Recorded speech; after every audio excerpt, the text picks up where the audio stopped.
الحمد لله رب العالمين والعاقبة للمتقين والصلاة والسلام على أشرف الأنبياء والمرسلين وعلى آله الطيبين الطاهرين وعلى آله وذرياته وأهل بيته وعلماء أمته وأولياء ملته أجمعين وعلى من اتبعهم بإحسان إلى يوم الدين. أما بعد فأعوذ بالله من الشيطان الرجيم. بسم الله الرحمن الرحيم. فاستقم كما أمرت. صدق الله مولانا العظيم. قال الله تعالى في شان حبيبه الكريم: إن الله وملائكته يصلون على النبي يا أيها الذين آمنوا صلوا عليه وسلموا تسليما. اللهم صل على سيدنا ومولانا محمد وعلى آل سيدنا ومولانا محمد وبارك وسلم صلاة وسلاما عليك يا سيدي يا رسول الله وعلى آلك وأصحابك يا حبيب الله. مولاي صل وسلم دائما أبدا على حبيبك خير الخلق كلهم محمد سيد الكونين والثقلين والفريقين من عرب ومن عجم. يا أكرم الخلق ما لمن ألوذ به سواك عند حلول الحادث العمم. هو الحبيب الذي ترجى شفاعته لكل هول من الأهوال مقتحم. يا رب بالمصطفى بلغ مقاصدنا واغفر لنا ما مضى يا واسع الكرم. حمد و صلاۃ کے بعد انتہائی واجب الاحترام معزز مکرم سامعین ذی وقار، اللہ رب العزت کی بارگاہ میں انتہائی عجز و انکساری کے ساتھ شکر ادا کرتے ہیں کہ اللہ تعالی نے ہمیں دوبارہ جمعۃ المبارک کی یہ بابرکت اور عظیم ساعتیں عطا فرمائی. اللہ کریم کی بارگاہ میں دعا کرتے ہیں کہ ان ساعتوں کے طفیل سے ہماری تمام خطاؤں کو معاف فرمائے، اور اللہ کی توفیق سے جو نیک اعمال ہم نے کیے اللہ تعالیٰ ان کو اپنی بارگاہ میں شرف قبولیت عطا فرمائے. انسان کو اللہ تعالیٰ نے فہم و فراست اور عقل سلیم عطا کی جو بقیہ نعمتوں سے بڑھ کر ہے. دیکھنے اور سننے کی، بولنے کی، چلنے کی، کھانے کی صلاحیتیں دیگر مخلوقات میں بھی ہیں، لیکن عقل و فہم، سوچنے سمجھنے کی صلاحیت، عقل سلیم، یہ اللہ تعالی نے اپنی سب سے معزز اور اشرف مخلوق حضرت انسان کو عطا فرمائی. اب اس عقل و فہم اور عقل سلیم کا تقاضا کیا ہے کہ اس کا صحیح استعمال کیا جائے، جہاں استعمال کرنے کا حکم ہے وہیں کیا جائے، اور اللہ تعالیٰ کے بیان کردہ احکامات پر سر تسلیم کو خم کر کے بغیر کسی حیل و حجت کے عمل کیا جائے. انسان کی خرابی کب شروع ہوتی ہے کہ جب انسان حد سے تجاوز کرنا شروع کر دے. جیسے پچھلی نشستوں میں بھی یہ نقطہ بار بار میں نے آپ کے سامنے بیان کیا ہے، اور کئی مقامات پر اللہ تعالی نے اس کو مختلف انداز میں، مختلف مفہوم کے ضمن میں اللہ تعالی نے اس کو بیان فرمایا ہے. وہ کیا ہے؟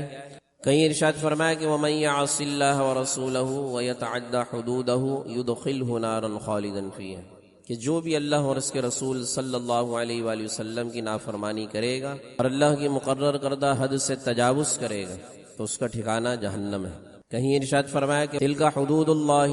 فلا تعتدوها، کہ یہ اللہ کی بیان کردہ حد ہے، اس کو ہرگز عبور نہ کرو، اس سے تجاوز نہ کرو. اور پھر فرمایا کہ وَمَن يَتَعَدَّ حُدُودَ اللَّهِ فَأُولَٰئِكَ هُمُ الظَّالِمُونَ، جو بھی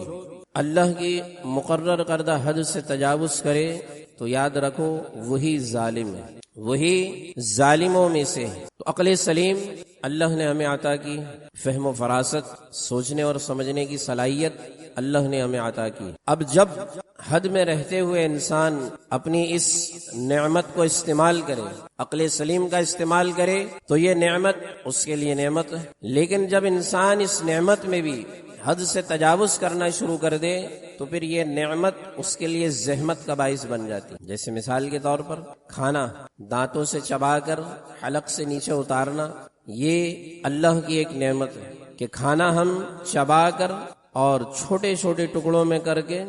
اپنے حلق سے نیچے اتارتے ہیں. یہ اللہ کی ایک نعمت، ایک نظام جو کام کر رہا ہے. اب اللہ نے اور اس کے رسول صلی اللہ علیہ وآلہ وسلم نے ہمیں جو طریقہ کار بتائے ہیں، اگر ان طریقہ کار پر انسان عمل کرتا رہے تو یہی نعمت عرصہ دراز تک جب تک انسان زندہ رہتا ہے صحیح کام کرتی، لیکن جب انسان حد سے تجاوز کرے اور مقررہ حد سے زیادہ کھانا شروع کر دے تو کیا ہوتا ہے کہ اس کے اس نظام میں خرابی شروع ہو جاتی ہے، یہ نعمت اس کے لیے زحمت کا باعث بن جاتی ہے۔ تو عقل سلیم کا معاملہ بھی یہی ہے، اللہ نے ہمیں عقل سلیم عطا کی، اور عقل سلیم تمام نعمتوں سے بڑھ کر، اب جب تک انسان اس عقل سلیم کو حد میں رہتے ہوئے استعمال کرے، اور اللہ تعالی نے جو ایک حد مقرر فرما دی اسی حد میں جب تک اس کا استعمال کرے گا تو یہ تمام نعمتوں سے بڑھ کر، لیکن جب انسان اس سے تجاوز کرنا شروع کر دے اور کیا کیوں کیسے جب ان سوالات کے پیچھے بھاگنا شروع کر دے تو پھر یہی عقل سلیم ہمارے لیے زحمت کا باعث بن جاتی۔ جیسے اللہ تعالی نے زندگی گزارنے کے جو اصول قواعد بیان فرما دیے، جو وضع کر دیے گئے، میں نے پہلے بھی ایک چیز آپ کے سامنے عرض کی تھی کہ ان معاملات میں ہماری اور آپ کی سائنس نہیں چلے گی، ہم جو سوچتے ہیں وہ معتبر نہیں، ہم جو چاہتے ہیں وہ قابل غور نہیں، معتبر بات کیا ہے کہ اللہ تعالی ہم سے کیا چاہتا ہے، اللہ کی رضا، اللہ کی خوشنودی کس چیز میں، جس بات میں اللہ کی رضا ہے، جس کام میں اللہ کی خوشنودی ہے، اس کام کو کرنا ہمارے لیے بنسبت اس کام کے کہ جس میں ہماری خوشنودی ہے وہ زیادہ ضروری ہے کہ جس میں رب کی خوشنودی ہے۔ اللہ تعالی نے جو احکامات عقائد کے اعتبار سے بیان فرما دیے تو ہمیں یہ کوشش کرنی چاہیے کہ عقیدوں کے اعتبار سے بھی، اپنے خیالات کے اعتبار سے بھی، اپنے توہمات کے اعتبار سے بھی ان چیزوں کو فالو کریں کہ جو قرآن میں اور سنت میں، جو رسول اکرم صلی اللہ علیہ وآلہ وسلم نے اپنی عملی زندگی میں ہمارے لیے بیان فرما دی۔ اب آ جائیے جس نقطے کو میں نے آپ کے سامنے عرض کرنا ہے، یہ تمہید جو میں نے آپ کے سامنے عرض کی، جس کا مقصد کیا ہے، ایک جملے میں کہ اللہ کی رضا ہر چیز پر مقدم ہے، اللہ کی حکمت ہر چیز پر مقدم ہے، اور اللہ کا حکم ہر چیز پر مقدم ہونا چاہیے۔ یہ ہماری عقل، ہماری فہم و فراست، ہماری سوچ، ہمارے خیالات، یہ سب نچلے درجے کے ہیں۔ اللہ نے جو احکامات ہم پر لاگو کر دیے ہیں، جن چیزوں کا ہمیں حکم دے دیا گیا ہے، اب اس میں ہم اپنی جانب سے تبدیلیاں نہیں کر سکتے، اپنے آپ کو اس میں مزید مشقت میں نہیں ڈال سکتے، اور ان معاملات کو ہم اپنی عقل کے مطابق نہیں ڈال سکتے، کیونکہ اللہ نے اپنی خوشنودی، اپنی رضا اور اپنی حکمت ان معاملات میں، ان عقائد میں، ان اعمال میں اللہ تعالی نے پوشیدہ رکھے ہیں۔ سفر کا مہینہ یہ اسلامی مہینوں میں سے دوسرے نمبر پر آتا ہے۔ سفر کے مہینے کے اعتبار سے جو عقائد، جو نظریات زمانے جاہلیت میں پائے جاتے ہیں، بدقسمتی سے آج 2021 جس کو ہم جدت، ٹیکنالوجی اور ترقی یافتہ دور کا نام دیتے ہیں، اور جس میں کیا کہا جاتا ہے کہ انسان چاند پر پہنچ گیا ہے، اب اس سے آگے جانے کی تیاری کر رہا ہے، لیکن آج کے اس دور میں بھی کچھ توہمات، کچھ باطل عقائد، کچھ باطل نظریات ہماری زندگیوں میں ایسے گھرے ہوئے ہیں کہ اچھے اچھے لوگ، پڑھے لکھے لوگ ان چیزوں کا شکار نظر آتے ہیں۔ زمانے جاہلیت کی بات کی جائے تو زمانے جاہلیت ہر اعتبار سے تاریک زمانہ، علمی اعتبار سے تاریک زمانہ، سفر کے مہینے میں عجیب و غریب نظریات کے حامل وہ افراد تھے، اور آفات و بلیات کا نزول کا مہینہ اس کو سمجھا کرتے تھے، اور خاص طور پر یہ ابتدائی ایام، عروج ماہ جس کو کہتے ہیں، چاند کی 13 تاریخ، یہ ایام تو ان کے نزدیک بہت زیادہ آفات و بلیات سے بھرپور ہوا کرتے تھے، اور عجیب و غریب انداز میں ان آفات و بلیات سے بچنے کا طریقہ اختیار کرتے ہیں۔ زمانے جاہلیت کی ایک چیز میں آپ کو عرض کروں جو آج شاید ہمارے اندر بھی پائی جاتی ہے۔ زمانے جاہلیت میں کیا ہوتا تھا کہ جو چیزیں ان کے نزدیک پسندیدہ ہوا کرتی، جن کو وہ پسند کیا کرتے، ان سے برکت حاصل کرتے، اور جو چیزیں ان کے نزدیک ناپسندیدہ ہوا کرتی ان کو وہ منحوس قرار دیا کرتے۔ جیسے مسلمان، دین اسلام یہ زمانے جاہلیت کے ان افراد کے لیے ناپسندیدہ دین تھا، جس کا ذکر اللہ تعالی نے قرآن مجید میں اس طرح بیان فرمایا سورہ یاسین میں، قالوا انا تطیرنا بکم، جس کا مفہوم کیا ہے کہ وہ کہتے تھے کہ تم لوگ ہمارے لیے معاذ اللہ منحوس ہو، اور اس کے پیچھے مفہوم کیا تھا کہ وہ مسلمانوں کو اور دین اسلام کو برا جانتے تھے، اور جس چیز کو وہ برا جانتے تھے اس کو اپنے لیے منحوس قرار دیا کرتے. جیسے اس کی اور مثال لے لیجیے، عورتوں کے متعلق جو حقوق، جو معاملات اللہ تعالی نے دین اسلام میں بیان فرمائے وہ زمانے جاہلیت میں نہیں. ابھی پچھلے 2 جمعے جو میں نے وراثت کے حوالے سے آپ کے سامنے مسائل بیان کیے، اس میں اس چیز کو میں نے بڑی خاص اہمیت کے ساتھ بیان کیا کہ عورتوں کے حقوق وراثت میں اللہ نے کس اہمیت کے ساتھ بیان فرمائے. عورت ان کے نزدیک جہاں دیگر معاملات میں ایک خرابی کا باعث ہوا کرتی، وہیں وہ عورت کو منحوس بھی جانتے تھے، اور عورت کی پیدائش، بچی کی ولادت، اس چیز کو وہ اپنے لیے منحوس قرار دیا کرتے. اور وجہ کیا تھی؟ تصور کیا تھا کہ عورت کو وہ برا سمجھتے تھے، بچی کو برا سمجھتے تھے. تو اب جو چیز بھی ان کے نزدیک بری ہوتی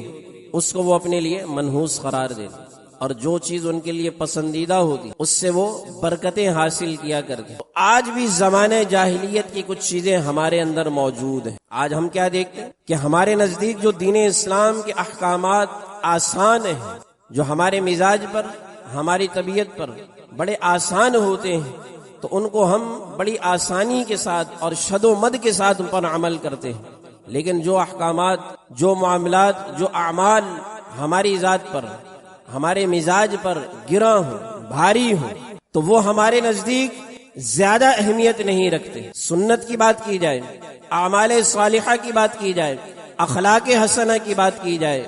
تو ہم صرف اخلاق حسنہ میں ان چیزوں کو اپنی زندگی میں اپنانے کی کوشش کرتے ہیں کہ جو ہمارے لیے آسان ہوتے ہیں، جبکہ اخلاق حسنہ، مکارم اخلاق رسول اکرم صلی اللہ علیہ وآلہ وسلم کی مکمل زندگی. تو حضور سید عالم صلی اللہ علیہ وآلہ وسلم نے ماہ سفر کے حوالے سے خاص طور پر یہ بات ارشاد فرمائی، اور ایک حدیث مبارکہ میں تو آپ نے یہ لفظ ارشاد فرمایا کہ اگر نحوست ہوتی تو صرف ان 3 چیزوں میں ہوتی. اور اگر کا لفظ حضور علیہ السلام نے ارشاد فرمایا، جس کا مفہوم کیا ہے کہ ان میں نہیں، اگر ہوتی تو ان میں ہوتی، اور جب ان میں نہیں تو پھر کسی چیز میں نحوست نہیں. آپ نے ارشاد فرمایا کہ اگر نحوست ہوتی تو سواری میں، مکان میں اور عورت میں. یہ 3 چیزیں حضور سید عالم صلی اللہ علیہ وآلہ وسلم نے بیان فرمائی کہ اگر نحوست ہوتی تو ان 3 چیزوں میں ہونی. اب جب ان 3 چیزوں میں نحوست نہیں، بلکہ اللہ تعالی نے انسان کے لیے مکان میں خیر رکھی، جس گھر میں، جس جگہ وہ رہتا ہے، اور اس میں مزید خیر و برکت اللہ کی جانب سے حاصل کرنے کے طریقہ کار بیان کیے گئے. جیسے چھوٹے چھوٹے اعمال کہ جب آپ گھر میں داخل ہوں تو گھر والوں کو سلام کرے بلند آواز سے، السلام علیکم ورحمۃ اللہ وبرکاتہ، اور سورہ اخلاص کی تلاوت کریں اور درود شریف پڑھیں حضور علیہ الصلوۃ والسلام کی ذات اقدس پر. اس سے گھر والوں پر اور جس جگہ پر آپ ہیں تو وہاں پر برکتوں کا نزول ہوتا ہے. اس کے علاوہ قرآن مجید فرقان حمید کی تلاوت گھروں میں آپ کرتے رہیں، جس کے بارے میں حضور سید عالم صلی اللہ علیہ وآلہ وسلم نے ارشاد فرمایا کہ آسمان سے جب زمین کو دیکھا جائے تو پوری زمین تاریک نظر آتی ہے، سوائے ان گھروں کے یا سوائے ان مقامات کے کہ جس مقام پر یا جس گھر میں اللہ اور اس کے رسول صلی اللہ علیہ وآلہ وسلم کا ذکر خیر کیا جائے، یا جس مکان میں قرآن کی تلاوت کیے جائے، تو آسمان والوں کو زمین کا وہ حصہ روشن اور چمکدار نظر آتا. یعنی حضور سید عالم صلی اللہ علیہ وآلہ وسلم نے نحوست کا تو سرے سے انکار فرمایا، سرے سے اس کا رد فرمایا کہ مکان میں نحوست نہیں، بلکہ مزید برکتیں حاصل کرنے کے طریقہ کار بیان کیے گئے. اس کے علاوہ آپ نمازوں کا اہتمام کریں. نمازوں کا اہتمام ہمارے معاشرے میں ایک بڑی خرابی، اور پھر یہ خرابی ہمارے کردار میں، ہماری سوچ میں نظر بھی آتی. میں بارہا مرتبہ بتا چکا ہوں کہ مسجدیں صرف فرض نماز کی ادائیگی کے لیے، لیکن ہم لوگ مسجد کو صرف نماز پڑھنے کا ہی حصہ سمجھتے ہیں، اور جب مسجد میں آتے ہیں تو جماعت سے پہلے کی نماز اور جماعت کے بعد کی نماز ہم سمجھتے ہیں کہ صرف مسجد میں ہی ادا کرنی. مسجد کے علاوہ گھر میں پڑھنے کو ہم شاید معیوب سمجھتے ہیں. شاید ہمارے نزدیک یہ بڑی عجیب و غریب بات ہے کہ گھر میں بھی نماز ادا کی جاتی، جبکہ حکم کیا ہے کہ آپ جماعت سے پہلے کی نماز اور جماعت کے بعد کی نماز گھروں میں ادا کریں. اور اگر کوئی ادا کر رہا ہو تو بھائی اس کے بارے میں بدگمانی تو نہ کریں. جیسے اکثر لوگ اگر کوئی نماز پڑھ کر آ رہا ہے گھر سے اور اگر وہ سامنے نہیں پڑھ رہا ہے تو ذہن میں یہ خیال کرتے ہیں کہ شاید اس نے 4 رکعت نماز پڑھی نہیں. جیسے ظہر سے پہلے کی 4 سنتیں، تو اب بندہ اگر آیا اور جماعت میں شامل ہو گیا تو تو اب یہ گمان ہم اپنے طور پر کر رہے ہوتے ہیں کہ یار 4 سنتیں تو اس نے پڑھی نہیں، تو ایسی بدگمانی مت کیا کریں۔ مسجد جو ہے صرف فرض نماز کے لیے، اور حضور سید عالم صلی اللہ علیہ وآلہ وسلم نے یہ حکم ارشاد فرمایا کہ فرض نماز مسجد میں ادا کی جائے اور بقیہ نماز گھر میں پڑھی جائے، بقیہ نماز بھی اور پہلے کی نماز بھی۔ اور مردوں کو فرض نماز گھر میں پڑھنے سے منع کیا گیا، یعنی اس حدیث کا یہ مفہوم بھی نہیں کہ آسانی جتنی ہے ہمیں اتنی لینی، اس سے زیادہ بھی نہیں لینی، فرض نماز مسجد میں پڑھنے کا حکم۔ اب جو افراد فرض نماز بھی مسجد کے علاوہ گھر میں پڑھتے ہیں تو ان کے لیے بھی خرابی۔ اور حضور سید عالم صلی اللہ علیہ وآلہ وسلم نے ناراضی کا اظہار کرتے ہوئے یہاں تک ارشاد فرمایا کہ اگر مجھے عورتوں اور بچوں اور بزرگوں کا خوف نہ ہو تو میں ان گھروں کو آگ لگا دوں کہ جہاں کے مرد حضرات فرض نماز بھی گھر میں ادا کر۔ تو اب یہ اسلام کی چھوٹی چھوٹی چیزیں، چھوٹے چھوٹے اعمال ہیں کہ جن کی وجہ سے ہم باطل عقائد سے بچ سکتے ہیں۔ اب یہ میں نے گھر کی برکت کے حصول کے ذریعے آپ کے سامنے عرض کیے ہیں، لیکن اگر صرف اسی پر بات کی جائے نا تو بات بہت طویل ہو جائے گی۔ چھوٹے چھوٹے اعمال حضور سید عالم صلی اللہ علیہ وآلہ وسلم نے ہمیں بتائیں کہ ان اعمال پر عمل کر کے ہم اپنے گھروں میں برکت کا نزول کروا سکیں۔ ان اعمال صالحہ کو جب ہم اپنی زندگی میں اپنانے کی کوشش کریں تو اس گھر میں، اس مکان میں اللہ تعالیٰ برکت کا نزول فرما دے۔ دوسری چیز جو حضور علیہ الصلوۃ والسلام نے حدیث مبارکہ میں بیان فرمائی وہ کیا ہے؟ عورت۔ اب ہمارے یہاں شادی کے حوالے سے بڑا دھوم دھڑکا ہوتا ہے، اور جو لڑکے ہوتے ہیں، جو شادی جن کی ہونے والی ہوتی ہے، وہ بڑے ایکسائٹمنٹ میں زندگی گزار رہے ہوتے ہیں کہ ابھی کچھ دن میں میری شادی، اور بڑی پلاننگ کر رہے ہوتے ہیں، ہنی مون کی پلاننگ ہو رہی ہوتی ہے، اور پتہ نہیں کیا کیا پلاننگ کر رہے ہوتے ہیں کہ شادی کے بعد یہ کرنا ہے، یہ کرنا ہے، یہ کرنا ہے۔ لیکن وہ اعمال صالحہ کہ جو حضور علیہ الصلوۃ والسلام نے ہمیں جب عورت کو رخصت کر کے گھر میں لاتے ہیں، اور بڑے چھوٹے سے اعمال صالحہ ہیں، اگر وہ آپ کر لیں تو حضور علیہ الصلوۃ والسلام کے فرمان عالی شان پر مجھے پورا یقین ہے کہ اگر وہ اعمال صالحہ بندہ پہلی رات کر لے تو ساری زندگی اس عورت کے شر سے انسان محفوظ رہتا ہے۔ اور بڑا ہی چھوٹا سا عمل، ایسا نہیں کہ آپ نے اس رات لا کر پوری رات مصلی پہ گزارنی، یہ تو میں نے بہت ہی لمبی بات کہہ دی، پوری رات مصلی پہ گزارنی۔ ہماری معاشرے کے یہ نوجوان نسل تو اس رات کی عشاء کی نماز نہیں پڑھتی، یہ نسل پوری رات مصلی پہ گزارے گی، تو بہت بڑی بات میرے منہ سے نکل گئی نا کہ پوری رات مصلی پہ گزارنی، یہ تو عشاء کی نماز لوگ نہیں پڑھتے۔ ابھی سے کچھ عرصہ پہلے تک بھی یہ ہوتا تھا کہ صحرا جب دلہا کے سجایا جاتا تھا تو وہ نفل نماز شکرانے کے طور پہ مسجد میں آتے تھے پڑھنے کے لیے۔ یہ ابھی میرے خیال ہے 6-8 سال ہو گئے مجھے یہ سلسلہ دیکھے ہوئے، ختم ہو گیا اب یہ سلسلہ، اب یہ چیز ختم ہو گئی۔ یعنی شکرانے کی نماز تو ہم نے اپنی زندگیوں سے نکال لی، اور یہ کیسے نکلی ہے اس کی ایک چھوٹی سی مثال میں آئینہ آپ کو دکھاؤں، بڑی پریکٹیکل بات۔ کہتے ہیں کہ جب انسان فرض میں کوتاہی کرے، فرض میں کوتاہی کرتا ہے تو اس کا اثر کیا ہوتا ہے کہ پھر سنت میں کوتاہی ہونا شروع ہو جاتی۔ سنت میں جب کوتاہی ہونا شروع ہوئی تو اس کا اثر کیا ہوتا ہے کہ پھر واجبات پہ پڑتا ہے، پھر کیا ہوتا ہے کہ انسان پھر مستحبات بھی چھوڑنے لگ جاتا ہے، سنتیں جو مستحبات مستحب اعمال ہیں وہ چھوڑنے لگ جاتا ہے۔ ایسے ہی الٹ چیز ہے کہ جب انسان مکروہات کو اپنی زندگی میں یہ سوچ کے اپنا لے کہ یار مکروہ تو ہے، کوئی بڑا گناہ تو ہے ہی نہیں، چلو میں کر لیتا ہوں۔ اب مکروہات پر بندہ جب عمل کرنا شروع کر دے تو اس کا اثر پھر کیا ہوتا ہے کہ انسان پھر اس سے اگلی سٹیج پر جاتا ہے، مکروہات سے پھر مکروہ تنزیہی، پھر مکروہ تنزیہی تے مکروہ تحریمی، پھر جب مکروہ تحریمی جب زندگی میں شامل ہو جائیں تو پھر حرام شامل ہونے میں دیر نہیں لگتی۔ اب جب اس نسل نے فرض نماز چھوڑ دی تو شکرانے کی نماز تو چھٹی نہیں تھی نا، پھر شکرانے کی نماز تو چھٹی نہیں تھی۔ اب چھوٹا سا عمل حضور سید عالم صلی اللہ علیہ وآلہ وسلم نے ہمیں کیا بیان فرمایا کہ جب عورت کو رخصت کر کے آپ گھر لے کر آئیں تو پہلی رات یہ اس کا جوڑا، بالوں کا جو حصہ پکڑ گیا، پوری عربی کی دعا ہے، تو اس کا مفہوم آپ کے سامنے عرض کر رہا ہوں کہ اس کا مفہوم کیا ہے۔ حضور سید عالم صلی اللہ علیہ وآلہ وسلم نے ارشاد فرمایا کہ جب بندہ نماز سے فارغ ہو جائے، یعنی اگر عشاء کی نماز نہیں پڑھی تو پہلے عشاء پڑھنی ہے، عشاء کی نماز پڑھنے کے بعد پھر شکرانے کے نفل ادا کرنے کہ اللہ تعالی نے آپ کو یہ نعمت عطا کی اور نکاح کے ذریعے عورت آپ کی زندگی میں آئی، نکاح بھی ایک عظیم نعمتوں میں سے ہے نا۔ اب یہ اعمال کرنے کے بعد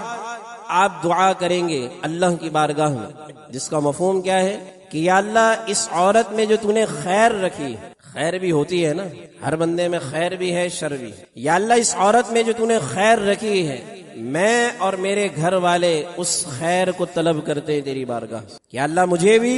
اور میرے گھر والوں کو بھی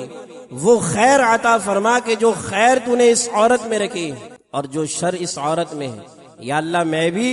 اور میرے گھر والے بھی اس عورت کے اس شر سے تیری پناہ مانگتے ہیں کہ جو شر اس عورت کے اندر موجود ہے. بڑا چھوٹا سا عمل لیکن ایسا مجرب عمل ہے کہ حضور علیہ الصلوۃ والسلام نے خود اس عمل کو بیان فرمایا ہے، اور جو شخص بھی اس عمل کو کر لے تو میرا یقین ہے کہ وہ ساری زندگی اس عورت کے شر سے محفوظ رہتا. تیسری چیز سواری کے بارے میں حضور علیہ السلام نے ارشاد فرمایا کہ اگر نحوست ہوتی تو سواری میں ہوتی. اب سواری کی خیر اور برکت، یہی دعا حضور سید عالم صلی اللہ علیہ وآلہ وسلم نے سواری کے حوالے سے بیان فرمائی. جب بھی آپ کوئی نیا اونٹ خریدتے تو اس اونٹ کی پیشانی پر ہاتھ رکھ کے اللہ کی بارگاہ میں یہی دعا کرتے کہ یا اللہ جو خیر تو نے اس سواری میں رکھی ہے میں اس خیر کو تیری بارگاہ سے طلب کرتا ہوں، اور جو شر اس سواری میں ہے یا اللہ میں اس شر سے تیری پناہ مانگتا ہوں. یہ تو ایک دفعہ کی دعا ہے. اس کے علاوہ جب بھی آپ سفر پر جا رہے ہوں اور سواری پر بیٹھے تو ہمیں اپنی یہ عادت بنا لینی چاہیے کہ سفر کی دعا فوراً بیٹھتے ہی، سفر کا آغاز کرتے ہی ہماری زبان سے جاری ہونی چاہیے. بلکہ ہماری عادتیں تو ایسی ہونی چاہیے کہ جب ہم گھر سے نکلیں تو گھر سے نکلتے ہی ہم اللہ کی بارگاہ میں دعا کریں کہ یا اللہ میں تیرے بھروسے نکل رہا ہوں، مجھے تو اپنی پناہ میں لے. بسم اللہ توکلت علی اللہ. یہ چھوٹے چھوٹے اعمال صالحہ اگر ہم اپنی زندگی میں اپنانا شروع کر دیں تو یہ نحوستیں جن کو ہم نحوست سمجھ رہے ہیں، وہ نحوست اصل میں چیزوں میں نہیں ہوتی، ہمارے اپنے اعمال میں ہوتی. ہم جو باطل اعمال کرتے ہیں، جو گناہ کرتے ہیں، وہ گناہ کے اثرات ہی اصل میں نحوست بن کر ہماری زندگی میں شامل ہو جاتے ہیں. ان نحوستوں سے بچنے کا ہم کوئی تدارک نہیں کرتے، لیکن جن چیزوں میں نحوست نہیں ان کی ہمیں بڑی فکر. اور حضور سید عالم صلی اللہ علیہ وآلہ وسلم نے وضاحت کے ساتھ ارشاد فرما دیا کہ کسی چیز میں نحوست نہیں. ہر دن، ہر مہینہ، ہر وقت یہ اللہ کا تخلیق کردہ ہے، اسی لیے اللہ کی رحمت کا طالب رہنا چاہیے. اور اللہ نے جو اعمال صالحہ حضور سید عالم صلی اللہ علیہ وآلہ وسلم کے ذریعے ہمیں بتائے ہیں، ان اعمال صالحہ کو اگر ہم اپنی زندگی میں اپنانا شروع کر دیں تو ہماری زندگی آسان سے آسان ہوتی چلی جائے گی اور قرآن و سنت کے مطابق زندگی ہوتی چلی جائے گی. اللہ کی بارگاہ میں دعا ہے کہ ایمان کی سلامتی کے ساتھ اعمال صالحہ کی توفیق عطا فرمائے. وآخر دعوانا ان الحمد للہ رب العالمین.